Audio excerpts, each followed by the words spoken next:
to the ground. You're dragging me. It's constantly. Perintah Kaisar Naga bab 233. Terima kasih Tuan Dev yang bersedia melepaskan kami. Terima kasih. Navarro bersujud dengan semangat sambil mengucapkan terima kasih. Kamu sudah boleh pergi.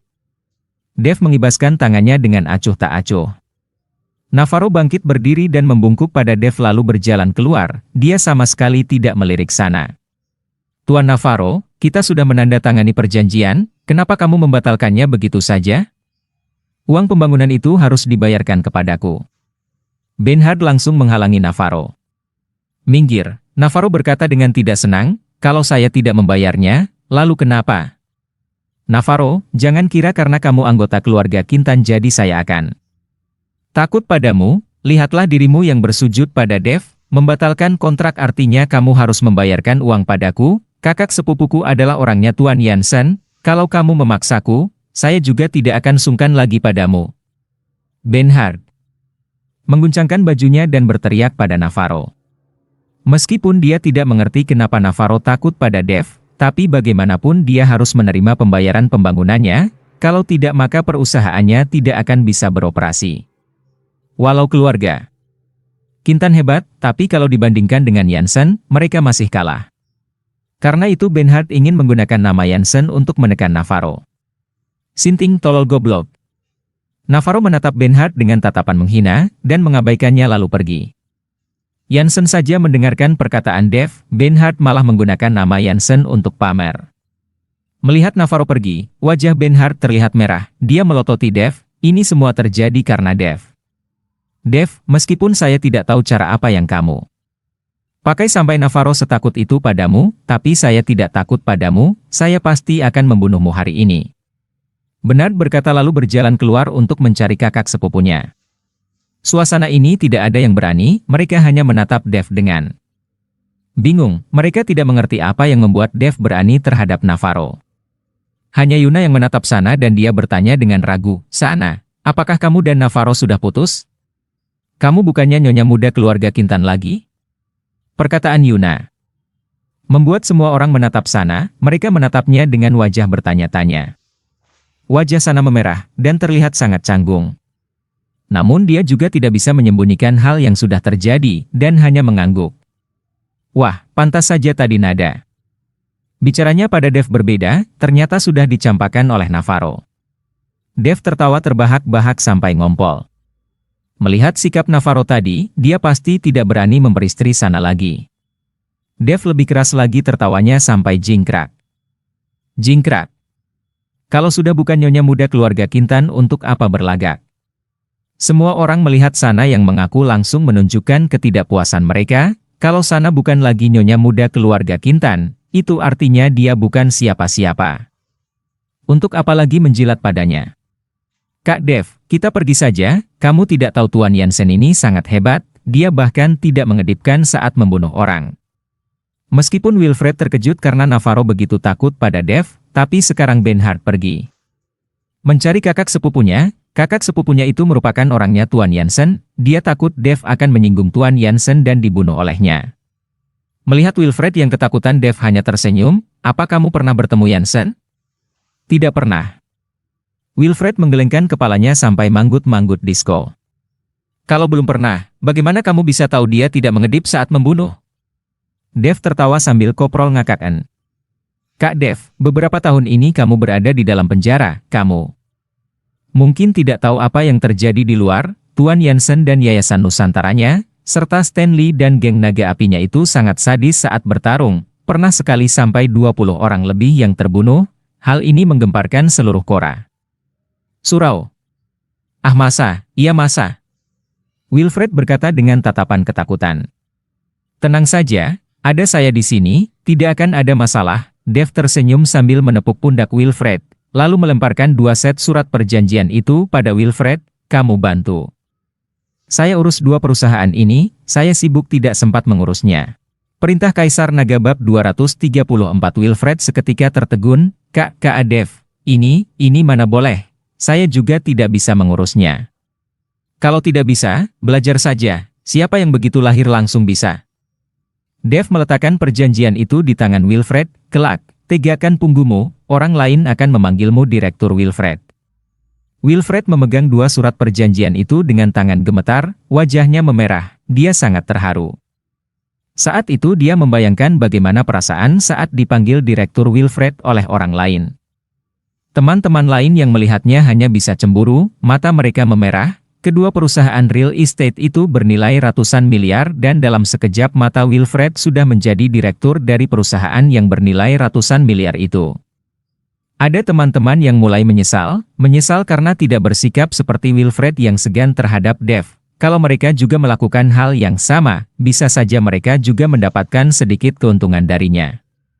Dan pada saat itu, pintu ruangan VIP ditendang oleh seorang pria yang mengenakan kemeja putih dan jas hitam berjalan masuk, diikuti dengan beberapa satpam di belakangnya.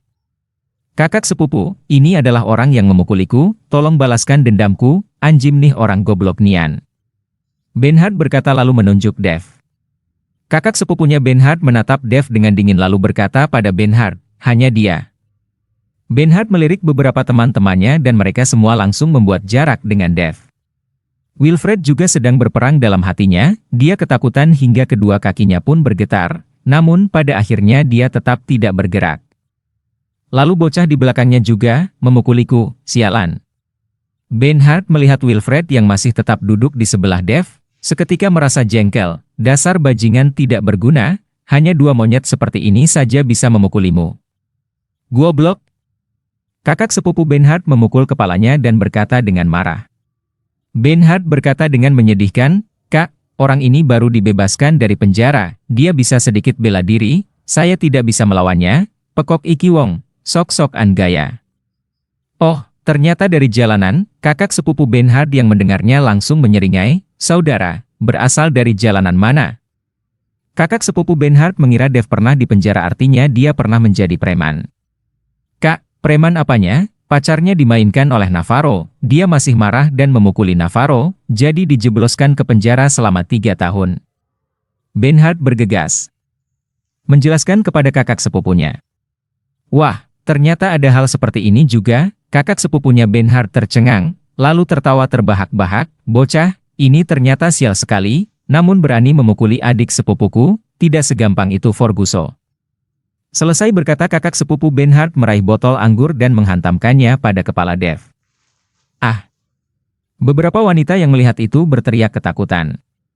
Wilfred hingga memucat, dia melihat Dev yang hampir dihantam dan menggertakkan giginya lalu.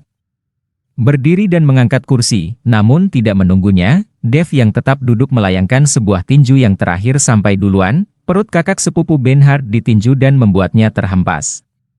Merasakan rasa sakit yang luar biasa membuat kakak sepupu. Bernhard meringkuk dan raut wajahnya sangat mengerikan, Kak, kamu tidak apa-apa? Bernhard bergegas memapah kakak sepupunya dan menyakan keadaannya. Serang, bunuh dia. Kakak sepupu Bernhard berteriak, beberapa satpam yang melihatnya langsung mengeluarkan tongkat dan langsung menyerang. Kak Dev, cepat lari. Saya akan menahan mereka. Wilfred mengangkat kursi dan langsung maju ke depan. Tetapi saat Wilfred dan beberapa satpam itu hendak bergerak, tiba-tiba ada sesosok yang lewat. Secepat kilat, dan seketika, semua satpam itu tergeletak di tanah, mereka semua berteriak kesakitan. Karena mereka adalah bawahannya Jansen, bisa dibilang mereka juga bawahannya sendiri, oleh karena itu Dev tidak membunuh mereka, kalau tidak nyawa. Mereka pasti sudah melayang. Perintah Kaisar Naga bab 235 melihat adegan itu membuat semua orang terkejut, balikan mulut Bernhard juga terbuka lebar. Dev ini hebat sekali, beberapa orang pun tidak bisa melawannya. Kakak sepupu Bernhard tidak menyangka Dev sekuat itu, dia menahan rasa sakit dan berkata, cepat undang Ruan Jansen. Seketika, ada orang yang pergi mengundang Jansen. Mendengar Jansen akan datang, beberapa teman-teman langsung panik, walaupun Inch tidak ada hubungannya dengan mereka, tapi nama Jansen saja sudah membuat hati mereka ketakutan. Kak Dev, Wilfred. Yang memegang kursi berteriak pada Dev. Wilfred, kamu takut? Dev bertanya dan tersenyum, anjay cool bro.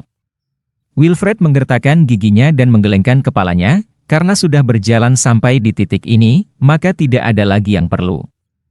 Ditakutkan, paling kehilangan satu nyawa saja. Dev tersenyum dan tidak mengatakan apapun lagi. Dev, kalau Tuan Yansen datang maka kamu pasti akan mati. Saya akan menusuk dan merobek-robekmu. Ngomong opo tu kowe? Bernhard yang mendengar. Yansen akan datang juga bersemangat. Saya akan menunggu, Cok. Dev berkata lalu kembali duduk, wajahnya terlihat sangat tenang. Di sisi lain, Jans yang sedang menunggu Dev di lantai 3, masih belum bertemu dengan Dev, dia juga tidak berani menelpon lagi, dan terus menunggu.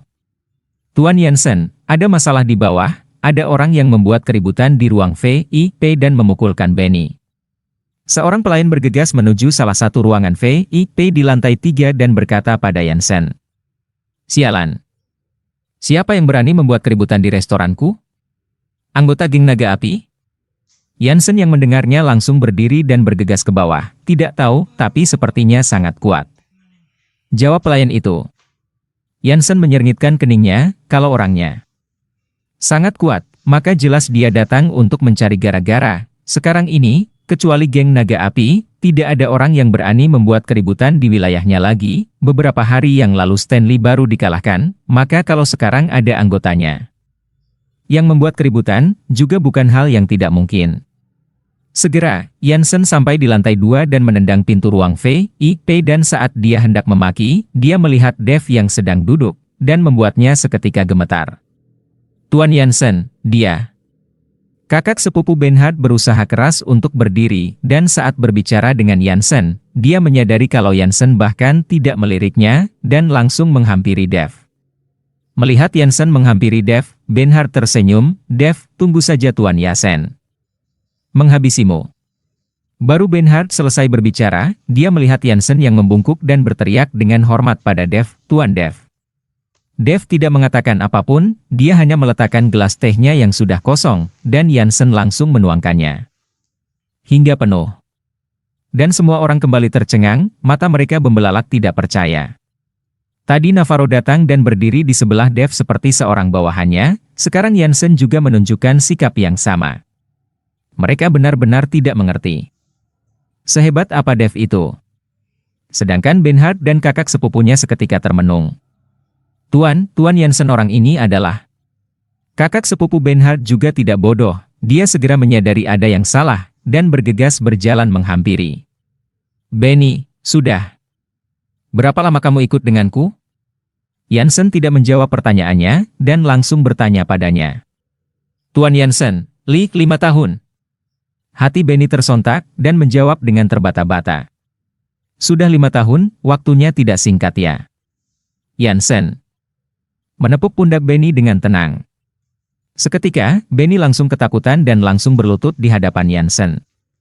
Dia sudah mengikuti Yansen selama 5 tahun, dia tahu semakin tenang Yansen maka semakin kuat juga aura pembunuhnya. Tuan Yansen, ampuni. Saya, Tuan Yansen tolong ampuni saya sekali ini. Tuan Yansen tolong ampuni saya sekali ini. Benny tidak berhenti bersujud pada Yansen. Yansen sama sekali tidak tergerak dan mengeluarkan sebilah belati lalu melemparkannya di lantai, patahkan tangan. Benny melihat belati di lantai itu dan ragu sejenak, namun setelah itu dia langsung meraihnya dan memotong rangannya sendiri.